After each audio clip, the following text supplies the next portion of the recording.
Welcome to ISR 9 news. Dachepalli Bharat petrol bunk సిబ్బంది భారీ మోసాలు. దీనిపై విజిలెన్స్ అధికారులు చర్యలు తీసుకోవాలంటున్న వినియోగదారులు. పల్నాడు జిల్లా గురజాల నియోజకవర్గం దాచేపల్లి భారత్ పెట్రోల్ బంక్ అక్రమాలపై నిలదీసిన యువతి. వివరాల్లోకెళ్తే సునీత అనే యువతి హైదరాబాద్ నుండి విజయవాడ ప్రయాణిస్తూ దారి మధ్యలో పెట్రోల్ కోసమని దాచేపల్లిలోని భారత్ పెట్రోల్ బంకులోని తన కారును తీసుకుని వచ్చింది.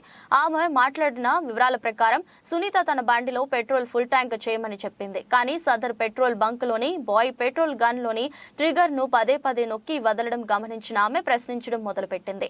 ఎవరైనా ట్యాంక్ ఫుల్ చేయమని చెప్తే పెట్రోల్ గన్ ట్యాంక్ లోని పెట్రోల్ కి తగలాలని ఆటోమేటిక్ గా ఆగిపోవాలి, కానీ అలా ఆగిపోకుండా బాయ్ పదే పదే ట్రిగ్గర్ ను నొక్కి వదులుతుండడాన్ని గమనించిన ఆమె ఇదేంటని అడిగింది. భారత్ పెట్రోలియం నిబంధనల ప్రకారం ఎవరైనా పెట్రోల్ కొట్టమని వస్తే ఖచ్చితంగా వాళ్ళు చెప్పిన అమౌంట్ ఫీడ్ చేసి కొట్టాలని, మాన్యువల్ గా పెట్రోల్ కొట్టకూడదని ఆమె ప్రశ్నించారు. మాన్యువల్ గా పెట్రోల్ కొట్టడం వల్ల గన్ నొక్కి వదిలే క్రమంలో పెట్రోల్ సన్నదార వస్తూ అమౌంట్ రీడింగ్ స్పీడ్ గా తిరుగుతుంది అని అన్నారు. ఇలా ఎన్ని రోజులుగా ఎంతమందిని మోసం చేస్తున్నారని ప్రశ్నించారు. అంతలోనే అక్కడికి చేరుకున్న petrol bunk యాజమాని Venkateswararao gun automatic పనిచేయడం లేదు, మాన్యువల్ గా పెట్రోల్ నింపుతున్నామని బోకాయించే ప్రయత్నం చేశారు. మాన్యువల్ పని చేయకపోతే పని చేయట్లేదు అని బోర్డు పెట్టాలి, కానీ ఇలా పెట్రోల్ కొడుతూ ప్రజలను మోసం చేయడం ఏమాత్రం తగదని తెలిపారు. సదరు దాచేపల్లి భారత్ పెట్రోల్ బంకుపై అధికారులు చర్యలు తీసుకోవాలని తెలిపారు. వీడియో కవరేజ్ కి వెళ్లిన జర్నలిస్ట్ పై వాట్సాప్ గ్రూప్ లో తప్పుడు ప్రచారాలు చేస్తున్న యాజమాన్యం. టెక్నీషియన్ రేపు వస్తానన్నాడు కాబట్టి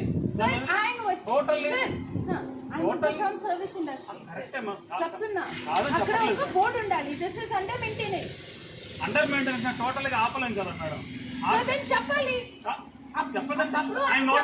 అలా కాదు మేడం, ఆయన నోటీస్ లో లేదు అని చెప్తున్నా. ఆయన ప్రాబ్లం తెలియదు.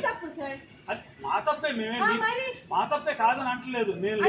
చూపించండి. లాస్ట్ 24 hours నుంచి ఆ కంప్లైంట్ పెట్టాక ఈ 24 hours కాదు మేడం, మార్నింగ్ నేను పెట్టింది. మార్నింగ్ నుంచి ఆ గన్ నుంచి అయ్యేది పెట్రోల్ ది రిపోర్ట్ చూపించండి.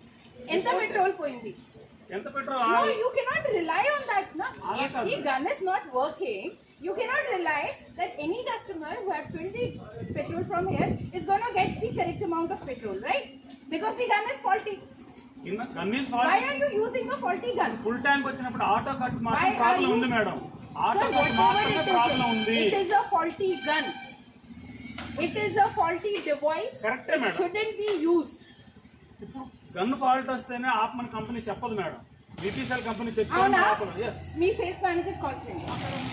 ఫోన్ నంబర్ ఇస్తాను, మీరే మాట్లాడండి. ఎందుకు మీరు కాల్ చేసి పిలిపించండి. మీ గైడెన్స్ దగ్గర ఎక్కడో ఉంటుంది కదా. Auto cut problem written under your company guidance.